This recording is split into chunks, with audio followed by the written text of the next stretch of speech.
Ceci est un livre audio autogénéré par Google. Livre du côté de chez Swann. Par Marcel Proust. Première partie, Combray. Longtemps, je me suis couché de bonne heure. Parfois, à peine ma bougie éteinte, mes yeux se fermaient si vite que je n'avais pas le temps de me dire « je m'endors ».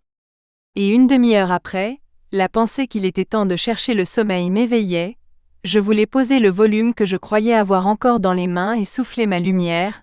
Je n'avais pas cessé en dormant de faire des réflexions sur ce que je venais de lire,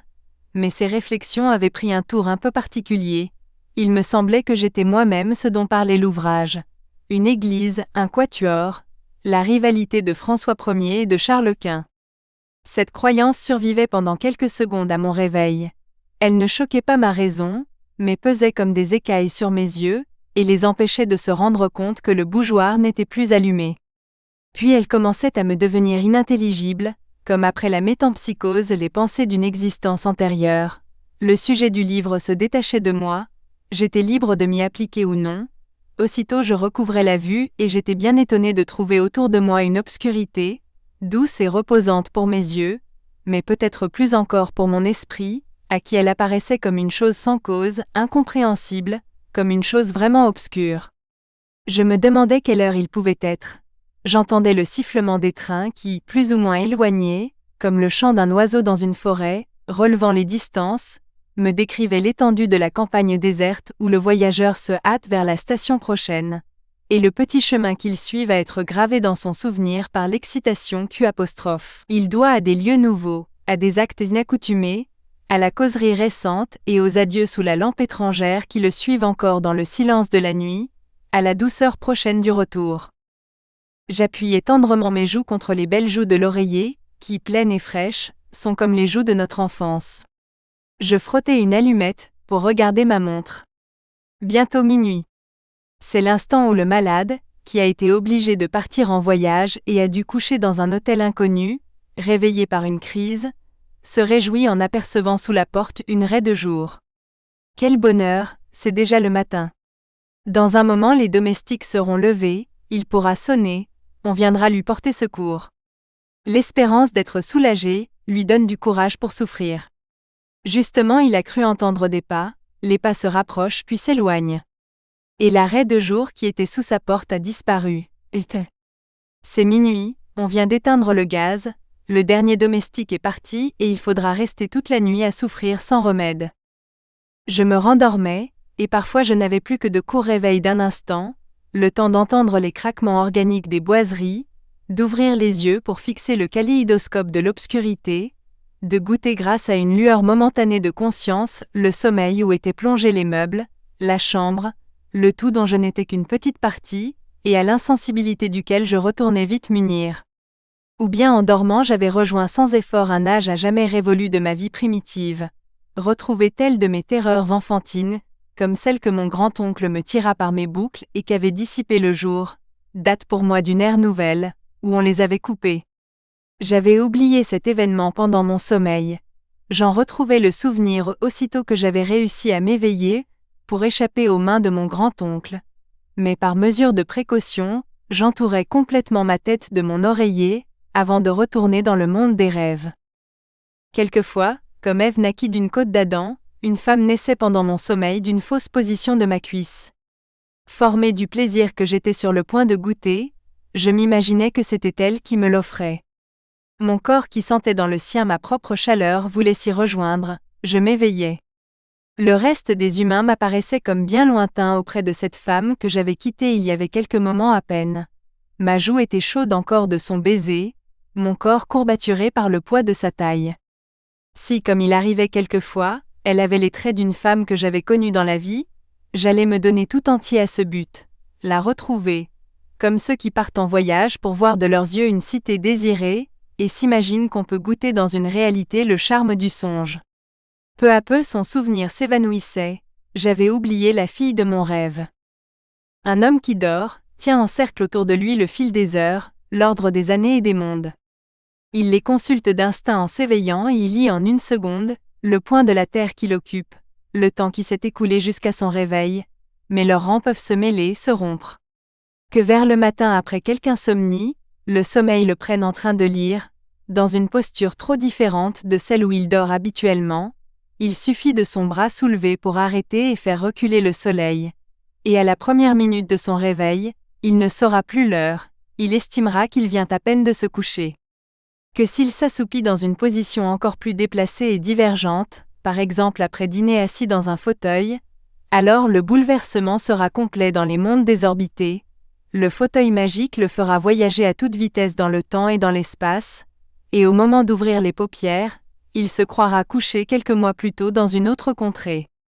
Mais il suffisait que dans mon lit même, mon sommeil fût profond et détendit entièrement mon esprit, alors celui-ci lâchait le plan du lieu où je m'étais endormi, et quand je m'éveillais au milieu de la nuit, comme j'ignorais où je me trouvais, je ne savais même pas au premier instant qui j'étais, j'avais seulement dans sa simplicité première, le sentiment de l'existence comme il peut frémir au fond d'un animal,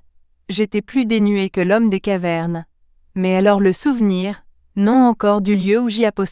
était, mais de quelques-uns de ceux que j'avais habités et où j'aurais pu être, venait à moi comme un secours d'en haut pour me tirer du néant d'où je n'aurais pu sortir tout seul. Je passais en une seconde par-dessus des siècles de civilisation, et l'image confusément entrevue de lampes à pétrole, puis de chemises à col rabattu, recomposait peu à peu les traits originaux de mon moi. Peut-être l'immobilité des choses autour de nous leur est-elle imposée par notre certitude que ce sont elles, et non pas d'autres, par l'immobilité de notre pensée en face d'elles.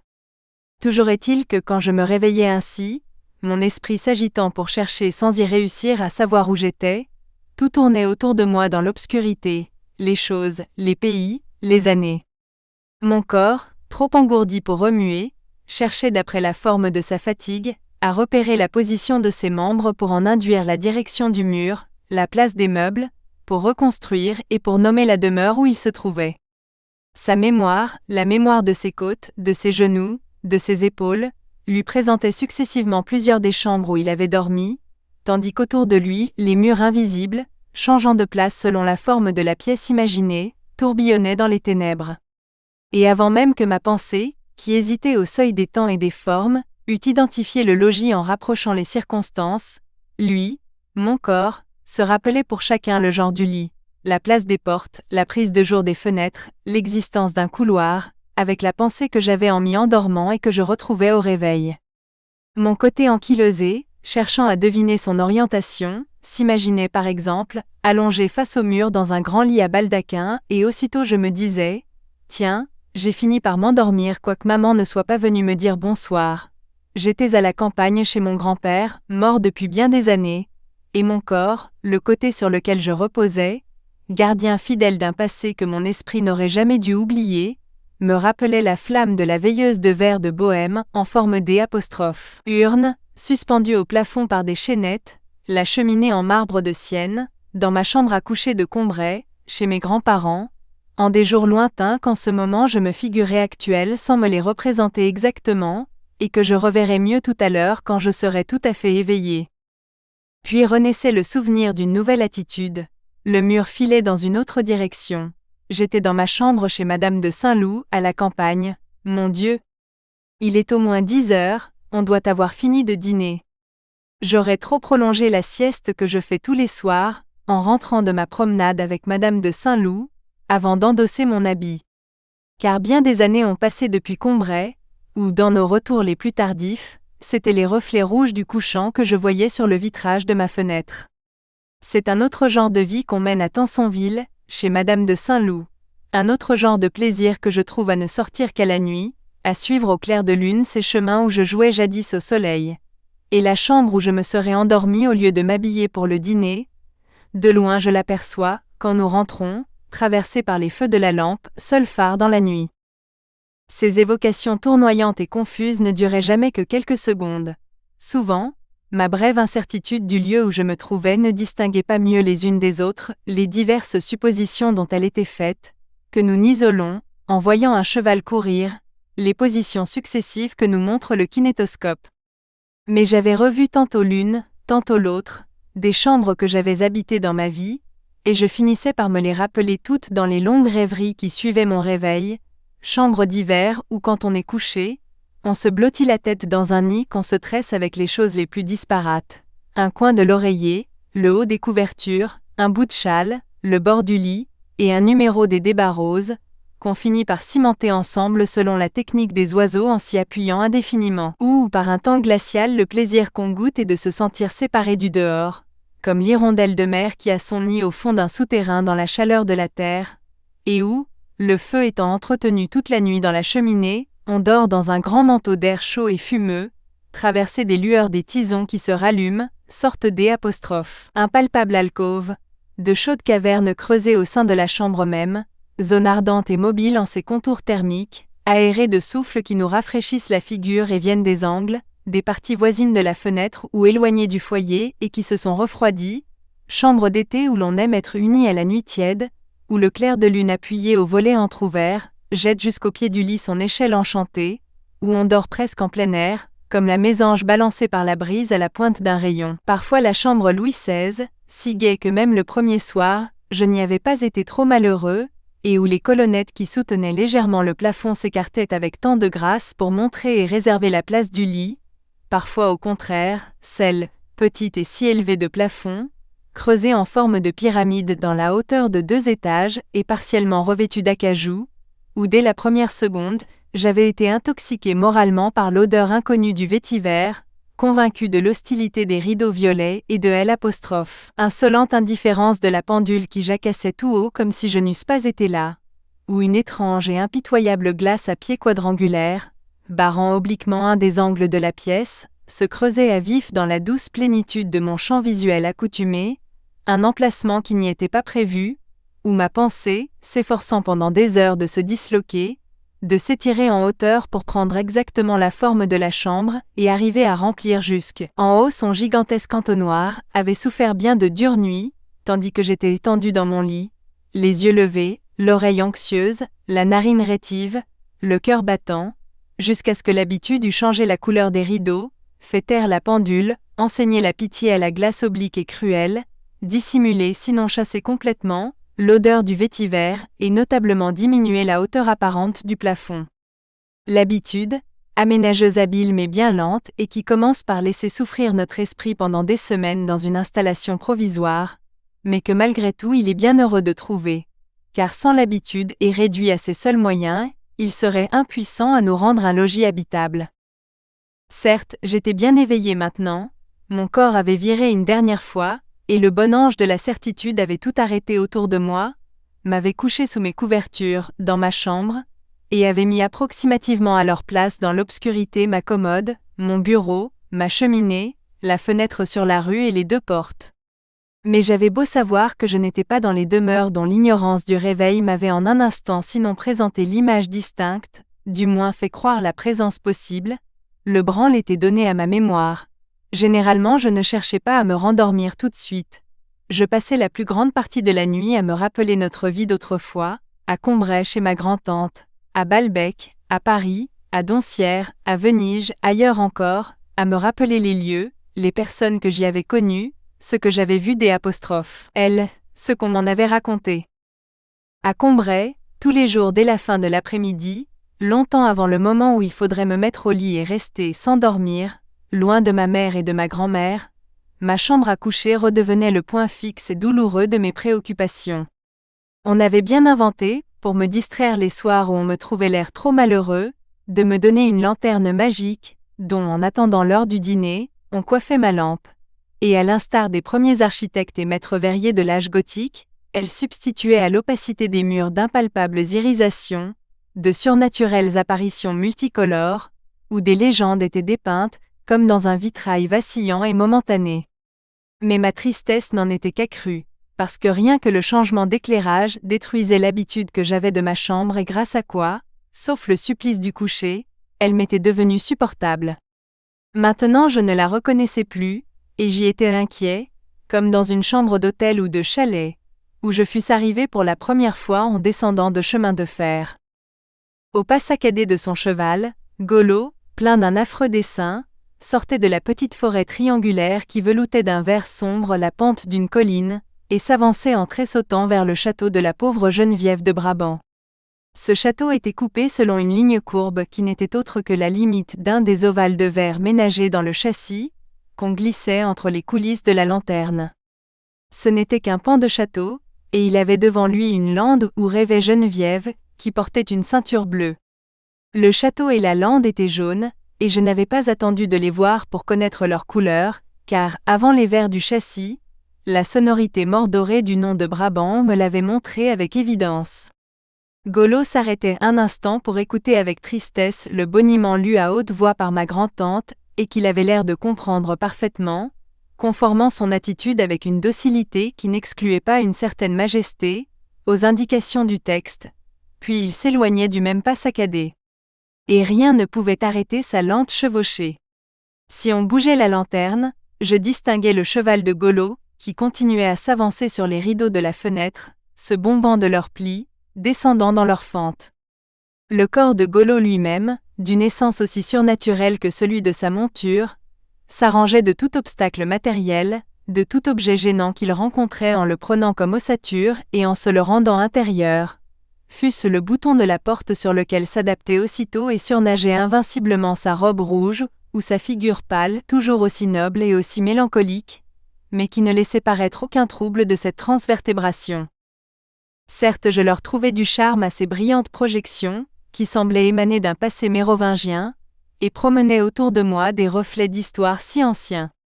Mais je ne peux dire quel malaise me causait pourtant cette intrusion du mystère et de la beauté dans une chambre, que j'avais fini par remplir de mon moi, au point de ne pas faire plus attention à elle qu'à lui-même. L'influence anesthésiante de l'habitude ayant cessé, je me mettais à penser, à sentir, chose si triste.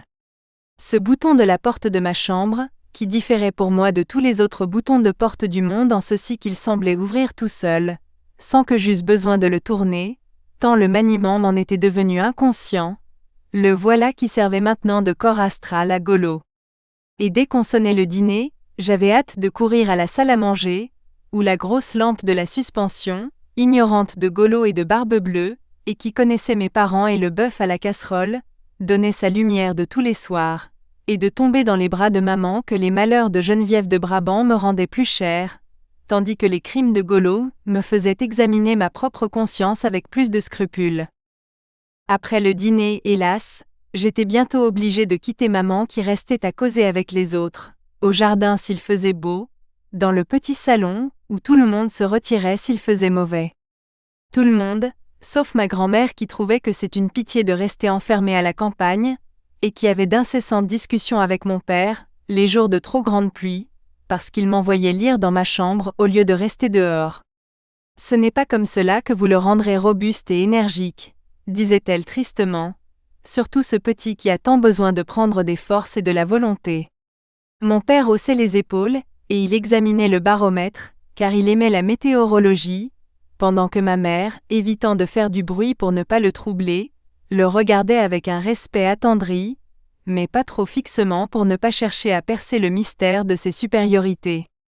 Mais ma grand-mère, elle, par tous les temps, même quand la pluie faisait rage et que Françoise avait précipitamment rentré les précieux fauteuils d'osier de peur qu'ils ne fussent mouillés, on la voyait dans le jardin vide et fouettée par l'averse, relevant ses mèches désordonnées et grises pour que son front s'imbibât mieux de la salubrité du vent et de la pluie. Elle disait, enfin on respire, et parcourait les allées détrempées, trop symétriquement alignées à son gré par le nouveau jardinier dépourvu du sentiment de la nature et auquel mon père avait demandé depuis le matin si le temps s'arrangerait, de son petit pas enthousiaste et saccadé, réglé sur les mouvements divers qu'excitait dans son âme l'ivresse de l'orage, la puissance de l'hygiène, la stupidité de mon éducation et la symétrie des jardins, plutôt que sur le désir inconnu d'elle des apostrophes. Éviter à sa jupe prune les taches de boue, sous lesquelles elle disparaissait jusqu'à une hauteur qui était toujours pour sa femme de chambre, un désespoir et un problème. Quand ces tours de jardin de ma grand-mère avaient lieu après dîner, une chose avait le pouvoir de la faire rentrer. C'était, à un des moments où la révolution de sa promenade la ramenait périodiquement, comme un insecte, en face des lumières du petit salon où les liqueurs étaient servies sur la table à jeu. Si ma grand-tante lui criait « Bathilde, viens donc empêcher ton mari de boire du cognac ». Pour la taquiner, en effet, elle avait apporté dans la famille de mon père un esprit si différent que tout le monde la plaisantait et la tourmentait, comme les liqueurs étaient défendues à mon grand-père, ma grand-tante lui en faisait boire quelques gouttes. Ma pauvre grand-mère entrait, priait ardemment son mari de ne pas goûter au cognac. Il se fâchait, buvait tout de même sa gorgée, et ma grand-mère repartait triste, découragée, souriante pourtant, car elle était si humble de cœur et si douce que sa tendresse pour les autres et le peu de cas qu'elle faisait de sa propre personne et de ses souffrances se conciliaient dans son regard en un sourire où, contrairement à ce qu'on voit dans le visage de beaucoup d'humains, il n'y avait d'apostrophe ironie que pour elle-même, et pour nous tous comme un baiser de ses yeux, qui ne pouvaient voir ceux qu'elle chérissait sans les caresser passionnément du regard. Ce supplice que lui infligeait ma grand-tante, le spectacle des vaines prières de ma grand-mère et de sa faiblesse, vaincue d'avance, essayant inutilement d'ôter à mon grand-père le verre à liqueur, c'était de ces choses à la vue desquelles on s'habitue plus tard, jusqu'à les considérer en riant, et à prendre le parti du persécuteur assez résolument et gaiement pour se persuader à soi-même qu'il ne s'agit pas de persécution. Elle me causait alors une telle horreur, que j'aurais aimé battre ma grand-tante. Mais dès que j'entendais « Bathilde, viens donc empêcher ton mari de boire du cognac », déjà homme par la lâcheté, je faisais ce que nous faisons tous, une fois que nous sommes grands, quand il y a devant nous des souffrances et des injustices. Je ne voulais pas les voir. Je montais sangloter tout en haut de la maison à côté de la salle d'études, sous les toits, dans une petite pièce sentant l'iris, et que parfumait aussi un cassis sauvage poussé au dehors entre les pierres de la muraille, et qui passait une branche de fleurs par la fenêtre ouverte. Destinée à un usage plus spécial et plus vulgaire, cette pièce, d'où l'on voyait pendant le jour jusqu'au donjon de Roussainville-le-Pin, servit longtemps de refuge pour moi, sans doute parce qu'elle était la seule qu'il me fut permis de fermer à clé, à toutes celles de mes occupations qui réclamaient une inviolable solitude, la lecture, la rêverie, les larmes et la volupté. Hélas, je ne savais pas que bien plus tristement que les petits écarts de régime de son mari, mon manque de volonté, ma santé délicate, l'incertitude qu'il projetait sur mon avenir, préoccupait ma grand-mère, au cours de ses déambulations incessantes, de l'après-midi et du soir, où on voyait passer et repasser, obliquement levé vers le ciel, son beau visage aux joues brunes et sillonnées, devenu au retour de l'âge presque mauve comme les labours à L', barré si elle sortait, par une voilette à demi relevée, et sur lesquelles, amenée là par le froid ou quelque triste pensée, était toujours en train de sécher un pleur involontaire. Ma seule consolation, quand je montais me coucher, était que maman viendrait m'embrasser quand je serais dans mon lit. Mais ce bonsoir durait si peu de temps, elle redescendait si vite, que le moment où je l'entendais monter, puis où passait dans le couloir à double porte le bruit léger de sa robe de jardin en mousseline bleue, à laquelle pendaient de petits cordons de paille tressés, était pour moi un moment douloureux. Il annonçait celui qui allait le suivre, où elle m'aurait quitté, où elle serait redescendue. De sorte que ce bonsoir que j'aimais tant, j'en arrivais à souhaiter qu'il vînt le plus tard possible, à ce que se prolongeât le temps de répit où maman n'était pas encore venue. Quelquefois quand, après m'avoir embrassée, elle ouvrait la porte pour partir, je voulais la rappeler, lui dire « Embrasse-moi une fois encore », mais je savais qu'aussitôt elle aurait son visage fâché, car la concession qu'elle faisait à ma tristesse et à mon agitation en montant m'embrasser, en m'apportant ce baiser de paix, agaçait mon père qui trouvait ces rites absurdes, et elle eût voulu tâcher de m'en faire perdre le besoin, habitude, bien loin de me laisser prendre celle de lui demander, quand elle était déjà sur le pas de la porte, un baiser de plus. Or, la voir fâchée détruisait tout le calme qu'elle m'avait apporté un instant avant, quand elle avait penché vers mon lit sa figure aimante, et me l'avait tendue comme une hostie, pour une communion de paix, où mes lèvres puiseraient sa présence réelle, et le pouvoir de m'endormir. Mais ces soirs-là, où maman en somme restait si peu de temps dans ma chambre, étaient doux encore en comparaison de ceux où il y avait du monde à dîner, et où à cause de cela, elle ne montait pas me dire bonsoir. Le monde se bornait habituellement à Monsieur Swann, qui, en dehors de quelques étrangers de passage, était à peu près la seule personne qui vint chez nous à Combray, quelquefois pour dîner en voisin, plus rarement depuis qu'il avait fait ce mauvais mariage, parce que mes parents ne voulaient pas recevoir sa femme, quelquefois après le dîner, à l'improviste. Les soirs où assis devant la maison sous le grand marronnier, autour de la table de fer, nous entendions au bout du jardin, non pas le grelot profus et criard qui arrosait, qui étourdissait au passage de son bruit ferrugineux, intarissable et glacé, toute personne de la maison qui le déclenchait en entrant sans sonner, mais le double tintement timide, ovale et doré de la clochette pour les étrangers, tout le monde aussitôt se demandait, une visite, qui cela peut-il être? Mais on savait bien que cela ne pouvait être que Monsieur Swann. Ma grand-tante parlant à haute voix, pour prêcher d'exemple, sur un ton qu'elle s'efforçait de rendre naturel, disait de ne pas chuchoter ainsi, que rien n'est plus désobligeant pour une personne qui arrive, et à qui cela fait croire qu'on est en train de dire des choses qu'elle ne doit pas entendre, et on envoyait en éclaireur ma grand-mère, toujours heureuse des apostrophes, avoir un prétexte pour faire un tour de jardin de plus, et qui en profitait pour arracher subrepticement au passage quelques tuteurs de rosiers, afin de rendre aux roses un peu de naturel, comme une mère qui, pour les faire bouffer, passe la main dans les cheveux de son fils que le coiffeur a trop aplatis.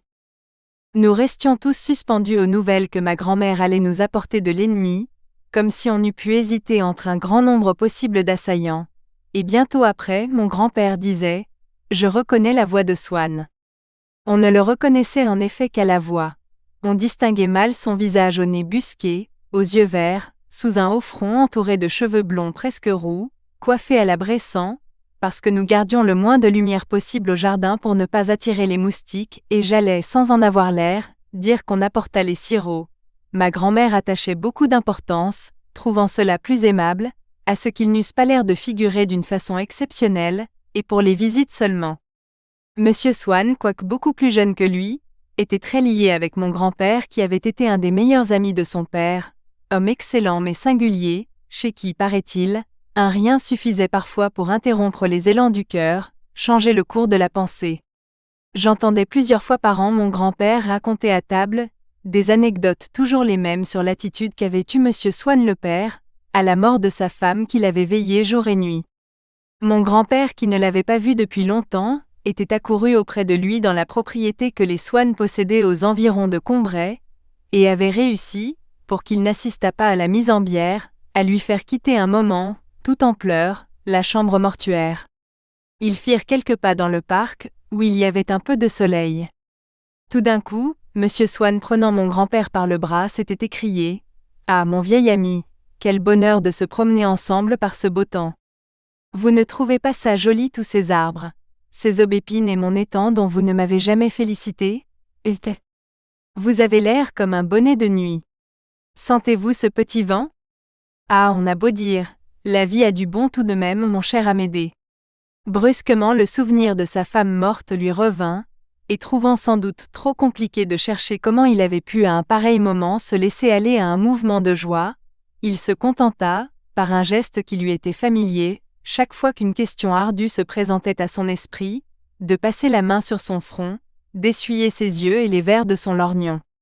Il ne put pourtant pas se consoler de la mort de sa femme, mais pendant les 2 années qui lui survécut, il disait à mon grand-père « C'est drôle, je pense très souvent à ma pauvre femme, mais je ne peux y penser beaucoup à la fois. » Souvent, mais peu à la fois, comme le pauvre père Swann, était devenue une des phrases favorites de mon grand-père qui la prononçait à propos des choses les plus différentes. Il m'aurait paru que ce père de Swann était un monstre, si mon grand-père que je considérais comme meilleur juge et dont la sentence faisant jurisprudence pour moi, m'a souvent servi dans la suite à absoudre des fautes que j'aurais été enclin à condamner, ne s'était récrié. Mais comment? C'était un cœur d'or.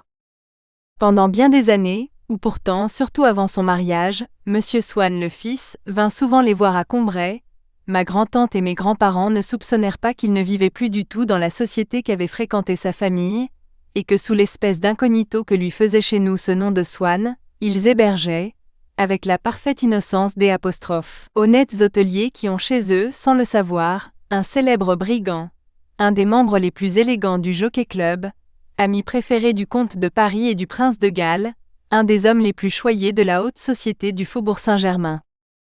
L'ignorance où nous étions de cette brillante vie mondaine que menait Swann, tenait évidemment en partie à la réserve et à la discrétion de son caractère, mais aussi à ce que les bourgeois d'alors se faisaient de la société une idée un peu hindoue, et la considéraient comme composée de castes fermées, où chacun, dès sa naissance, se trouvait placé dans le rang qu'occupaient ses parents, et d'où rien, à moins des hasards d'une carrière exceptionnelle ou d'un mariage inespéré, ne pouvait vous tirer pour vous faire pénétrer dans une caste supérieure. Monsieur Swann le père était agent de change, Le fils Swan se trouvait faire partie pour toute sa vie d'une caste où les fortunes, comme dans une catégorie de contribuables, variaient entre tel et tel revenu. On savait quelles avaient été les fréquentations de son père. Nous espérons que vous avez apprécié cet aperçu. Pour continuer à écouter ce livre audio sur Google Play Livres, utilisez le lien dans la description de la vidéo.